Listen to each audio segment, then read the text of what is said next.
Poultry farming.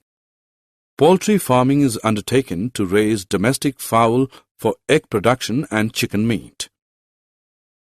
New improved varieties are developed by the cross-breeding between Indian indigenous Asil and foreign exotic Leghorn breeds.